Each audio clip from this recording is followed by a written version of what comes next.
Hello everyone, welcome to Khandelkar academy. इस lecture में हम मध्य प्रदेश के पर्वत डिस्कस करेंगे। जैसा कि आप जानते हैं कि एमपीपीएससी का यह फेवरेट टॉपिक है, यहां से एक क्वेश्चन आता ही आता है। तो मध्य प्रदेश में पर्वत एमपीपीएससी की यूनिट 3 हम डिस्कस कर रहे हैं, जिसमें मध्य प्रदेश का भूगोल में हमने इसके पहले भी लेक्चर डाल चुके हैं। यूनिट 1 बहुत सी यूनिट हमने कंप्लीट करा चुके हैं। आप हमारे चैनल की प्लेलिस्ट में जाएं और आसान तरीके से देख सकते हैं और उनसे आने वाले सवालों को आसानी से हल कर सकते हैं। इस लेक्चर में हम मध्य प्रदेश में पर्वत और पर्वत श्रृंखला डिस्कस करेंगे। सिलेबस में लिख रखा है पर्वत एवं पर्वत श्रृंखलाओं से क्वेश्चन आएंगे ही आएंगे। यह लेक्चर मेरे द्वारा डिस्कस किया जा रहा है। My name is Vikram Khandelkar और आप हमारे इस चैनल को सब्सक्राइब करके बेल आइकन को भी प्रेस कर लें, क्योंकि आने वाले समय में आपको बहुत सारे नोटिफिकेशन मिलने वाले हैं। तो आइए बात करते हैं, ज्यादा बातें ना करते हुए मध्य प्रदेश में पर्वत माउंटेन की बात करेंगे। मध्य प्रदेश में कौन से माउंटेन है? तो मध्य प्रदेश का अधिकतर भाग दक्कन पठार के अंतर्गत आता है। यही कारण है कि प्रदेश का आधे से अधिक हिस्सा पठारी है। लेकिन प्रदेश में जगह जगह ऊंचे नीचे पर्वत भी पाए जाते हैं, जो निम्न अनुसार है। हम देखेंगे, ये देखिए मैप लिख रखा है यहां पे। आप मैप से तो परिचित होंगे ही मध्य प्रदेश के। ये मध्य प्रदेश का मैप है। ये देखिए, ये मालवा का पठार है फ्रेंड्स, ये मालवा का पठार है। ये आरावली पर्वत है, आरावली पर्वत। ये यहां पे है विंध्याचल पर्वत, जो यहां तक गई है। ये है विंध्याचल पर्वत। ये ऊपर मध्य भारत का पठार है। ये यहाँ पे बुंदेलखंड का पठार है। ये बुंदेलखंड का पठार इधर यूपी में भी आता है, इतना बड़ा है। ये है बुंदेलखंड का पठार। और यहीं पे देखिए बुंदेलखंड का पठार इतना बड़ा है फ्रेंड्स। तो बुंदेलखंड का पठार इधर मध्य प्रदेश में यहां भी निकलता है, यहां भी निकलता है और इतना बड़ा है, ये याद रखना है। ये है रीवा पन्ना का पठार, आप जानते होंगे। और बघेलखंड का पठार जो पूर्वी पठार है। इसके अलावा ये सतपुड़ा मैकाल श्रेणी है, तो आप जानते होंगे इनको। सतपुड़ा मैकाल श्रेणी के बारे में आपने पढ़ा होगा। यहां पे एक श्रेणी मिल जाएगी आपको, जिसका नाम है राजपीपला श्रेणी। राजपीपला श्रेणी मध्य प्रदेश के पश्चिम में स्थित है। उसके बाद देखिए ग्वालीगढ़ श्रेणी। तो एक श्रेणी ये भी है जिसका नाम है ग्वालीगढ़ श्रेणी, और एक श्रेणी ये है जिसे महादेव श्रेणी कहते हैं, जो मध्य भाग है। सतपुड़ा का मध्य भाग है, वहां पे महादेव श्रेणी स्थित है। और पूर्वी तरफ सतपुड़ा के पूर्वी भाग में मैकाल श्रेणी स्थित है, मैकाल श्रेणी। और यहां से बीच से बहती नर्मदा घाटी, नर्मदा नदी, इसलिए यहां पे देखिए नर्मदा घाटी लिख रखा है। ये यहां से निकलती है नर्मदा नदी। तो ये आपने मैप के थ्रू तो एक बार इसको देख लिया। इसके अलावा मैं आपको अब यहां पे डिटेल में डिस्क्राइब करूंगा, और आखिरी जब ये वीडियो खत्म होगा, जब बहुत सी आपको इंफॉर्मेशन मिलने वाली है। सबसे पहले बात करते हैं हम आरावली पर्वत की। इंपॉर्टेंट है आरावली पर्वत, आपने इसका नाम सुना होगा। आरावली पर्वत विश्व और भारत की सबसे प्राचीन पर्वतमाला है। कभी क्वेश्चन पूछा जाएगा विश्व की सबसे प्राचीन पर्वतमाला का नाम बताइए, तो आरावली पर्वतमाला है। तो विश्व और भारत की सबसे प्राचीन पर्वतमाला है, जिसकी सबसे ऊंची चोटी गुरु शिखर है। जिसकी सबसे ऊंची चोटी क्या है? गुरु शिखर या अबू शिखर। उसी का नाम है गुरु शिखर या अबू शिखर, या इंग्लिश में उसे माउंट अबू कहते हैं। माउंट अबू। देखिए यहां ऊंचाई गलत लिखी है, इसकी ऊंचाई है 1722 मीटर। ये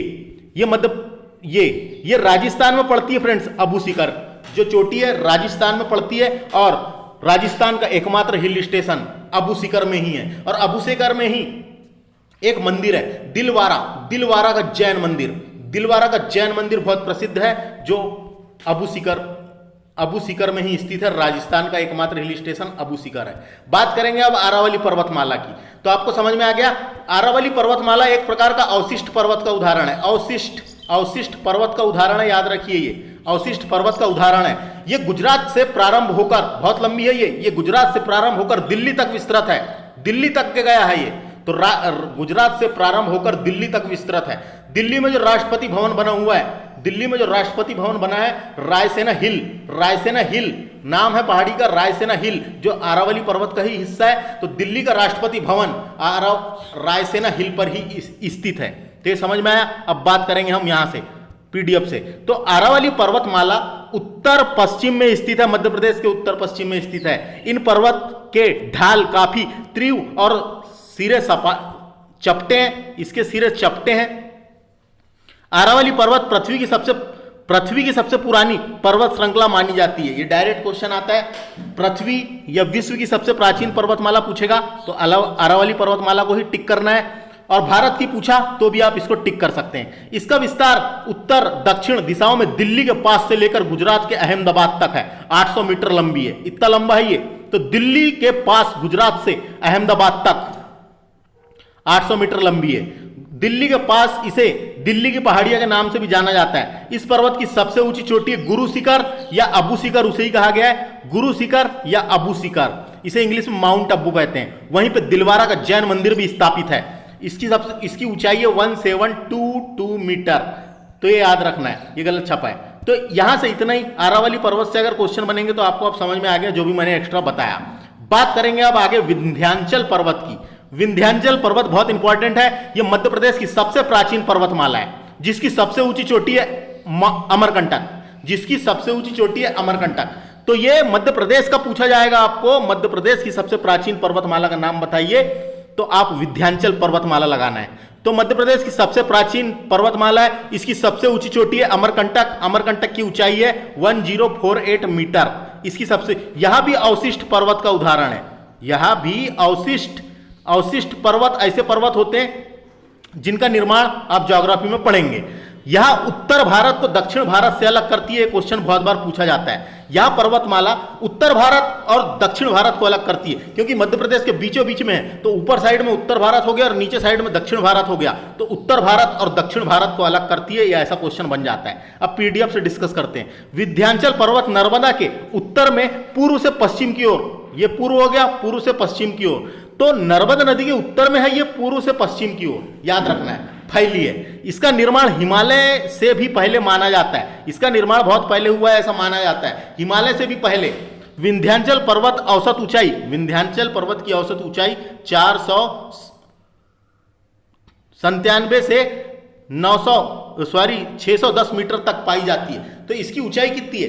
तो 457 से 610 मीटर तक पाई जाती है। परंतु इसकी सबसे ऊंची चोटी अमरकंटक है, जिसकी ऊंचाई 900 मीटर से भी अधिक है। 900 मीटर से भी अधिक है, इसका मतलब कितनी है? तो 900 मीटर से अधिक है, इसका मतलब 1048 मीटर है विकिपीडिया के अनुसार। तो ये याद रख सकते हैं। उसके बाद विंध्याचल पर्वत का निर्माण क्वार्ट्ज एवं बालू पत्थर से हुआ है। तो काय से हुआ है? क्वार्ट्ज एवं बालू पत्थर से हुआ है। इससे निकलने वाली नदियां हैं नर्मदा। नर्मदा अमरकंटक से निकलती है, पूरब से पश्चिम बहती है। सोन नदी भी यहीं से निकली है, अमरकंटक से, और ये गंगा नदी में डायरेक्ट जाके मिल जाती है पूरब की ओर। केन नदी भी इधर से ही निकलती है, समझ लो, और बेतवा भी। तो ये समझ में आया यहां से। और एक और जोहिला भी अमरकंटक से निकलती है, तो याद रखना है। तो ये नदी हो गया। तो ये समझ में आया आपको। विंध्याचल से क्वेश्चन बनेंगे क्या क्या? मध्य प्रदेश की सबसे प्राचीन पर्वतमाला यही है, और अमरकंटक सबसे ऊंची चोटी है, अवशिष्ट पर्वत का उदाहरण है, उत्तर भारत को दक्षिण भारत से अलग करती है। बात करेंगे नेक्स्ट है सतपुड़ा पर्वतमाला। इंपॉर्टेंट है, बहुत इंपॉर्टेंट। देखिए सतपुड़ा पर्वतमाला या पर्वत, इस पर्वत का निर्माण ग्रेनाइट एवं बेसाल्ट चट्टानों से हुआ है, याद रखना है। प्रदेश में इसका विस्तार नर्मदा नदी के दक्षिण में विंध्याचल के समानांतर 1120 किलोमीटर की लंबाई में है। 1120 किलोमीटर की लंबाई में है। या पूर्व में यानी समझ गए आप, राजपीपला की पहाड़ी से प्रारंभ होकर पश्चिम में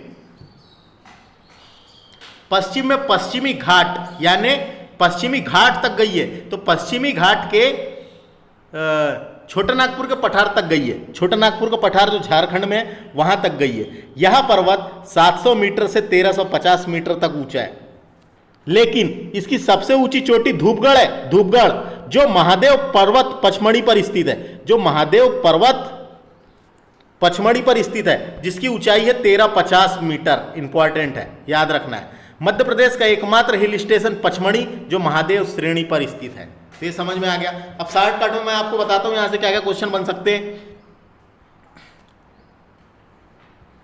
तो जो सतपुड़ा पर्वतमाला है ये गुजरात के राजपीपला से प्रारंभ होकर मैकाल श्रेणी द्वारा छोटा नागपुर के पठार तक पश्चिम से पूरब की ओर विस्तृत है। सतपुड़ा पर्वतमाला गोंडवाना शैल समूह व धारवाड़ शैल समूह से बना है।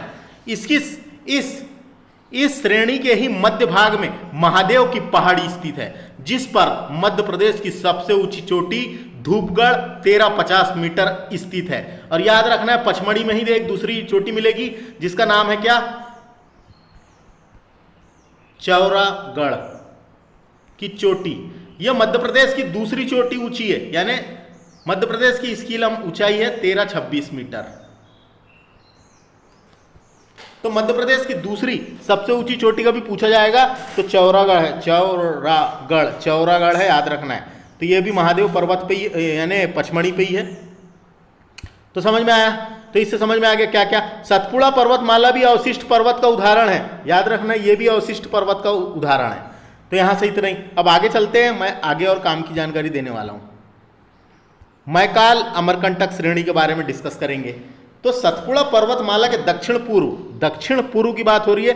दक्षिण पूर्व विस्तार को मैकाल अमरकंटक श्रेणी कहा जाता है। जो दक्षिण पूर्व वाला विस्तार है सतपुड़ा का, उसे ही कहा गया मैकाल अमरकंटक श्रेणी। इसका निर्माण बलुआ पत्थर, क्वार्ट्ज और अवसादी चट्टानों से हुआ है। इसका विस्तार मध्य प्रदेश के शहडोल, मंडला, डिंडोरी जिले में है। नर्मदा नदी का उद्गम यहीं से होता है, अमरकंटक से। तो ये समझ में आ गया होगा आपको। तो ये मैकाल अमरकंटक श्रेणी भी समझ में आ गया। बात करेंगे महादेव श्रेणी, जो बीच में है, मध्य भाग में है सतपुड़ा का, उसको भी डिस्कस कर लेते हैं। तो महादेव श्रेणी सतपुड़ा पर्वतमाला के पूर्वी विस्तार को कहते हैं। पूर्वी या मध्य कह सकते हैं, तो पूर्वी विस्तार को कहते हैं।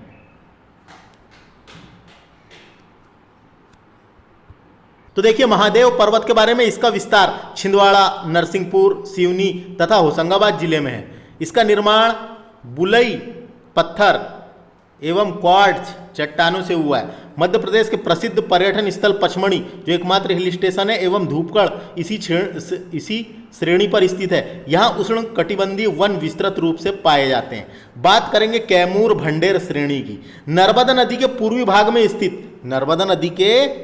में स्थित विंध्याचल पर्वत के पूर्वी विस्तार को कैमूर भंडेर श्रेणी के नाम से जाना जाता है। विंध्याचल पर्वत के पूर्वी विस्तार को कैमूर भंडेर श्रेणी के नाम से जाना जाता है।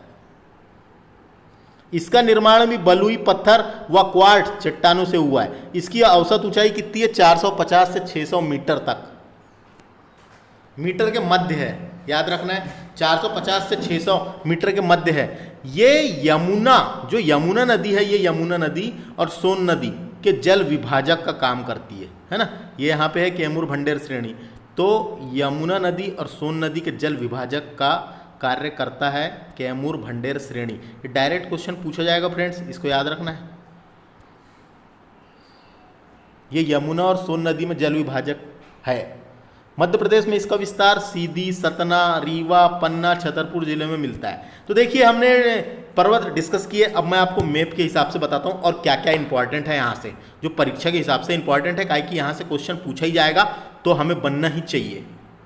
तो देखिए हम इसमें अब बात करते हैं मध्य प्रदेश में पर्वत की।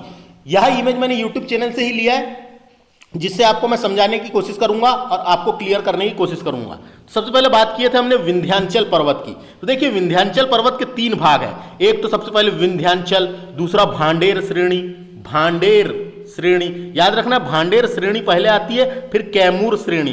तो देखिए लिखा है ये विंध्याचल पर्वतमाला, जिसमें सबसे पहले क्या है? विंध्याचल, भांडेर और कैमूर। तो इसको याद रखना, इसके भी 3 भाग है फ्रेंड्स, है ना। उधर हमने उसकी डेफिनेशन तो पढ़ ली है, लेकिन यहाँ पे अब इसके हिसाब से आपको याद रखने की कोशिश करेंगे बताने की। तो विंध्याचल ये पश्चिमी भाग हो गया, भांडेर और कैमूर ये विंध्याचल और सतपुड़ा के बीच बहती नर्मदा नदी। ये देखो ये बही है ये, और यहाँ पे देखा जाए मैप में तो यहाँ से निकली ये विंध्याचल और सतपुड़ा पर्वतमाला के बीच बहती है भ्रंश घाटी से होकर नर्मदा नदी। और यहीं से एक क्वेश्चन बन जाता है कि नर्मदा घाटी किन 2 पर्वत श्रेणियों के बीच में स्थित है या अलग करती है? तो विंध्याचल पर्वतमाला और सतपुड़ा पर्वतमाला के बीच बहती नर्मदा नदी, और नर्मदा नदी जो है विंध्याचल पर्वत और सतपुड़ा पर्वत को अलग भी करती है। तो ऐसे क्वेश्चन भी आ जाते हैं, तो ये याद रखना है। अब बात करेंगे सतपुड़ा पर्वतमाला की। तो देखो सतपुड़ा का जो पश्चिमी भाग है वो राजपीपला, जो गुजरात और मध्य प्रदेश में है, राजपीपला।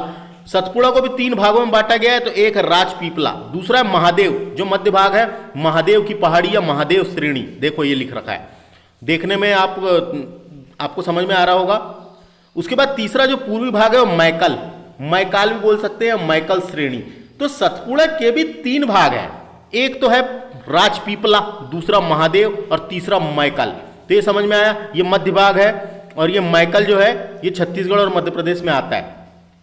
तो सतपुड़ा के 3 भाग हो गए, समझ में आया। उसके बाद बात करते हैं हम यहाँ अन्य पर्वत की। तो यहाँ पे अन्य पर्वत भी है जिनका नाम जरूरी है। तो देखिए सबसे पहले गिद्धराज पर्वत। ये गिद्धराज पर्वत जो है सतना जिले में है, तो इंपॉर्टेंट है। सतना कटनी तरफ है ये गिद्धराज पर्वत। तो ये भी पर्वत है एक। गोपाचल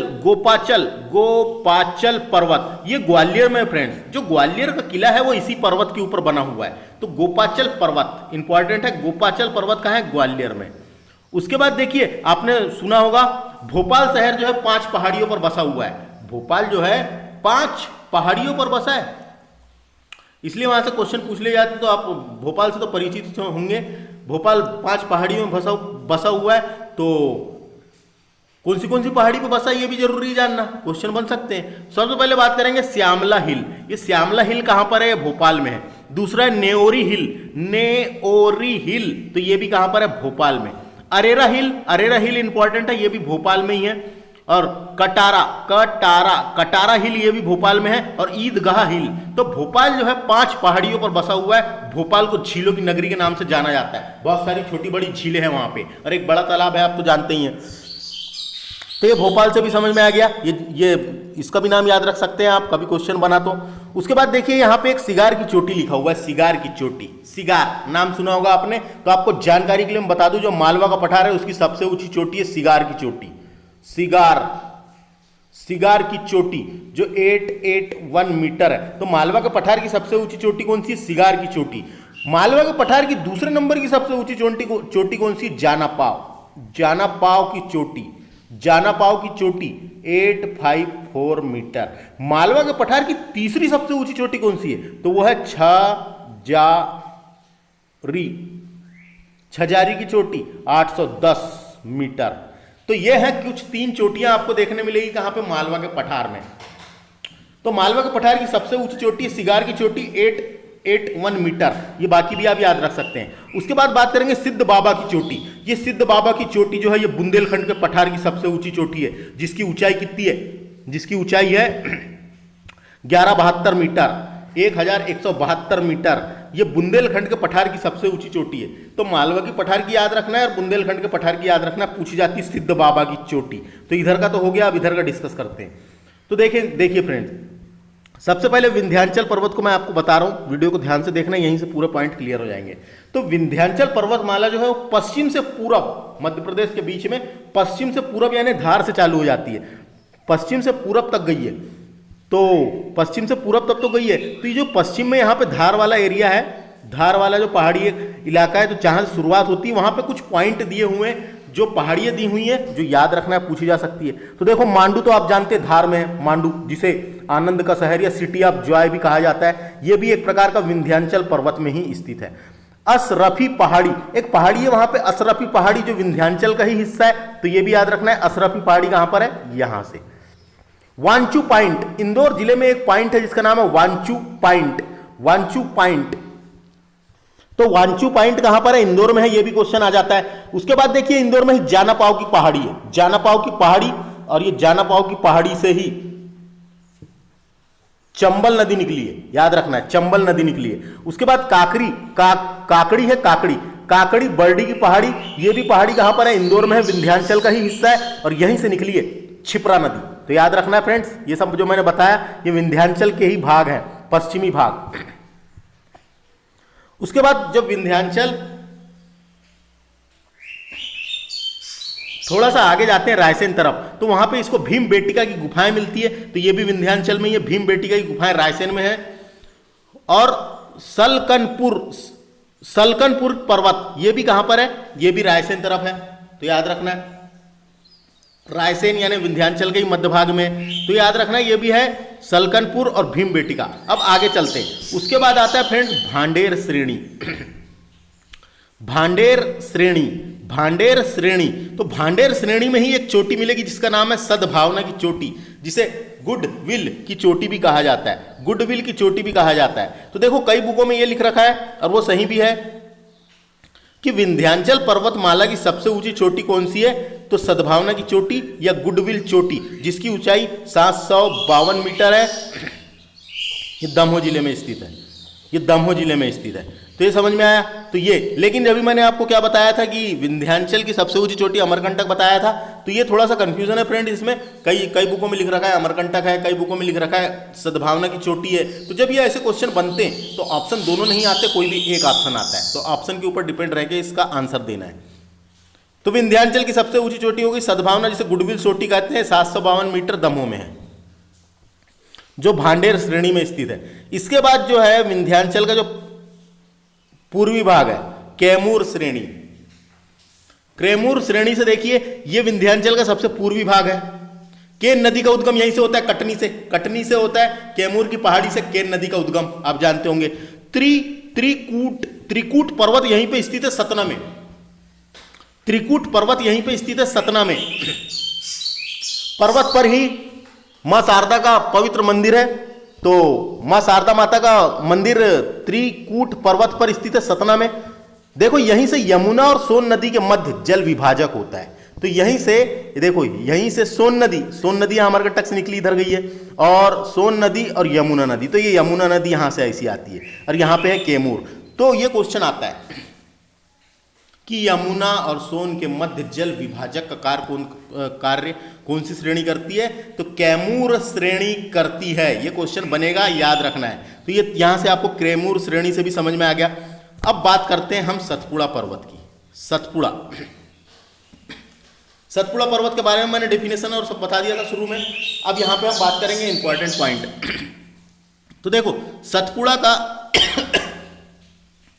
जो पश्चिमी भाग है वो राजपीपला है, राजपीपला, जिसका विस्तार गुजरात से लेकर बुरहानपुर तक है। राजपीपला का विस्तार गुजरात से लेकर बुरहानपुर तक है, और यहीं पे मध्य प्रदेश का एकमात्र दर्रा मिलेगा जिसका नाम है बुरहानपुर दर्रा। तो इंपॉर्टेंट है, याद रखना है, बुरहानपुर में ही है बुरहानपुर दर्रा।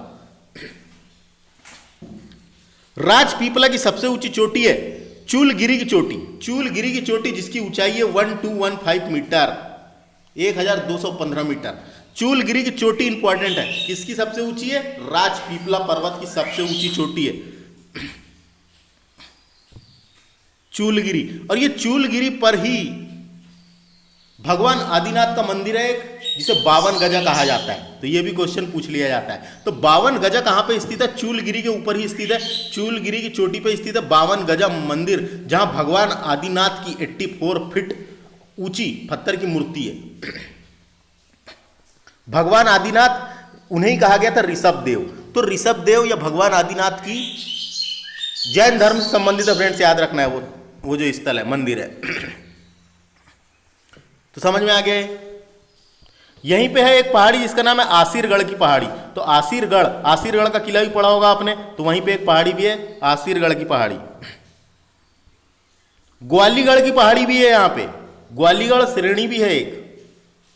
पूर्वा नदी का उद्गम यहीं से हुआ है, ग्वालीगढ़ श्रेणी से, ये भी याद रखना है। ग्वालीगढ़ श्रेणी जो है यहीं पे है, राजपीपला के बाद आती है, जिसका पूर्वा नदी का उद्गम यहीं से हुआ है। बीजागढ़ की पहाड़ी भी यहीं पे है। तो क्वेश्चन कभी बने तो ये सब पहाड़ियां हैं अपने यहाँ। बीजागढ़ की पहाड़ी, उसके बाद है अखरानी हिल, एक हिल है, एक पहाड़ी है जिसका नाम है अखरानी हिल। फिर बड़वानी हिल, तो बड़वानी की पहाड़ी भी बड़वानी में है, याद रखना है। तो ये समझ में आया राजपीपला से आपको। राजपीपला सबसे पश्चिमी भाग सतपुड़ा पर्वतमाला का। अब मध्य में आता है महादेव श्रेणी या महादेव पर्वत। तो यहां से देखते हैं क्या क्या इंपॉर्टेंट है। तो देखिए जो महादेव पर्वत है इसका विस्तार खंडवा से लेकर सिवनी तक है, खंडवा से लेकर सिवनी तक है, और सिवनी के बाद का जो क्षेत्र है उसे मैकाल श्रेणी के रूप में जाना जाता है। तो इसका विस्तार कहां से कहां तक है, महादेव का खंडवा से लेकर सिवनी तक है। सतपुड़ा पर्वतमाला की सबसे ऊंची चोटी धूपगढ़ महादेव पर्वत पर स्थित है। देखो ये लिख रखा है यहाँ पे 1350 मीटर, जो पचमढ़ी में पड़ती है। तो याद रखना है धूपगढ़ सतपुड़ा, ये पूरी सतपुड़ा पर्वतमाला की सबसे ऊंची चोटी है। यहां जो बात किए थे हमने ये राजपीपला की है, समझ में आया। ये जो पूरी सतपुड़ा पर्वतमाला है इनकी सबसे ऊंची चोटी समझ में आ गया। तो धूपगढ़ जो मध्य प्रदेश की सबसे ऊंची चोटी है। देखो यहीं पे महादेव पर्वत पर पचमढ़ी हिल स्टेशन स्थित है। पचमढ़ी को सतपुड़ा की रानी और मध्य प्रदेश की ग्रीष्मकालीन राजधानी के रूप में जाना जाता है। यहां पे एक चोटी, एक और चोटी जिसका नाम है चौरागढ़। ये चौरागढ़ की जो चोटी है ये मध्य प्रदेश की दूसरी सबसे ऊंची चोटी है, ये भी पचमढ़ी में है, यानी होशंगाबाद जिले में। तो समझ में आया फ्रेंड्स? तो सबसे ऊंची चोटी मध्य प्रदेश की धूपगढ़, दूसरे नंबर की सबसे ऊंची कौन सी है? चौरागढ़। याद रखना है, इंपॉर्टेंट है। दूसरी सबसे ऊंची है चौरागढ़, जिसकी ऊंचाई कितनी है चौरागढ़ की? 1326 मीटर। तो ये याद रखना है। उसके बाद नंदीगढ़, नंदीगढ़ भी एक वहां पे पहाड़ी मिल जाएगी, नंदीगढ़। और काली भीत की पहाड़ी ये बैतूल में है, काली भीत की पहाड़ी ये बैतूल में है। तो ये याद रखना, ये भी किसका हिस्सा है? महादेव पर्वत। अब बात करेंगे हम सतपुड़ा के सबसे पूर्वी भाग, जिसको मैकाल श्रेणी के रूप में जाना जाता है, मैकाल श्रेणी। तो ये सिवनी से लेकर छत्तीसगढ़ के छोटा नागपुर के पठार तक स्थित है। सॉरी, छोटा नागपुर का पठार तो झारखंड में आता है। तो ये सिवनी से लेकर छत्तीसगढ़ और छत्तीसगढ़ के बाद झारखंड तक गई है। तो झारखंड में छोटा नागपुर के पठार तक स्थित है। छोटा नागपुर का पठार झारखंड में। मैकाल पर्वत श्रेणी की सबसे ऊंची चोटी है अमरकंटक, जिसकी ऊंचाई है 1065 मीटर। याद रखना है।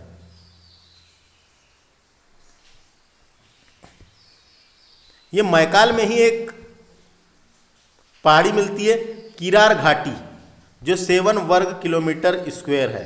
तो ये किरार घाटी विवाद के कारण ही हमें मध्य प्रदेश का क्षेत्रफल कई जगह अलग मिलता है और कुछ बुकों में अलग मिलता है। तो ये विवाद चल रहा था जब छत्तीसगढ़ अलग हुआ था, तो ये हमारी है, ये हमारी है। इस वजह से कई जगह 8252 और कई जगह 8245 वर्ग किलोमीटर है। तो इसी के कारण है, किरार घाटी विवाद के कारण। तो समझ में आ गया। उसके बाद देखिए अचानक मार bio reserve centre, biosphere reserve centre, ये भी अमरकंटक में है। तो ये इंपॉर्टेंट है, ये भी मैकाल के ऊपर ही है, मैकाल श्रेणी के ऊपर। लांजी हिल, तो ये बालाघाट के पास एक लांजी की पहाड़ी है, लांजी हिल, बालाघाट के पास, इसीलिए लांजी हिल कहा गया। लांजी का किला भी वही है। और सर्वाधिक खनिज जो है मैकाल श्रेणी में निकलते हैं, सर्वाधिक खनिज जो है मैकाल श्रेणी में निकलते हैं। इसलिए देखिए होंगे आपने बालाघाट तरफ, और छत्तीसगढ़ में ज़्यादा खनिज है, झारखंड में बहुत खनिज निकलते हैं। तो ये समझ में आया यहाँ से। ये थी इंफॉर्मेशन। अब देखिए और क्या क्या क्वेश्चन बन सकते हैं, मैं आपको बताता हूँ यहाँ से। देखिए पर्वतमाला, मध्य प्रदेश में पर्वतमाला का एक मैप दिया हुआ है, तो इसको भी देख के आप आसानी से समझ सकते हैं। यह है विंध्याचल पर्वत, यह है सतपुड़ा पर्वत, इन दोनों के बीच बहती है नर्मदा नदी। यहाँ पे है मालवा का पठार और ये है अरावली पर्वत। तो ऐसे क्वेश्चन आ जाते हैं कई बार, मालवा का पठार किन दो पर्वत श्रृंखलाओं के बीच स्थित है? तो विंध्याचल और अरावली। या अलग किसको करता है, या मालवा का पठार किन किन को अलग करता है? तो अरावली और विंध्याचल। नर्मदा नदी किन दो के बीच बहती है? तो विंध्याचल और सतपुड़ा। नर्मदा नदी किन दो पर्वत श्रेणी को अलग करती है? तो विंध्याचल और सतपुड़ा। ऐसे क्वेश्चन आ जाते हैं कई बार। कैमूर श्रेणी, यहाँ से यमुना नदी और ये सोन नदी का जल विभाजक का क्या कार्य करती है? ये रीवा पन्ना का पठारियाँ बीच में है। भांडेर श्रेणी, कैमूर श्रेणी। तो फ्रेंड्स इस लेक्चर में इतना ही। आप इस मैप को देख लीजिए, जिससे आपको थोड़ी सी और समझने में आसानी जाए। बहुत इंपॉर्टेंट टॉपिक है एमपीपीएससी का, एक क्वेश्चन डेफिनेटली यहाँ से पूछा जाता है। तो वीडियो कैसा लगा कमेंट करके बता सकते हैं। हमारे इस चैनल को सब्सक्राइब करें, और भी आने वाले लेक्चर आपको मिलने वाले हैं। धन्यवाद।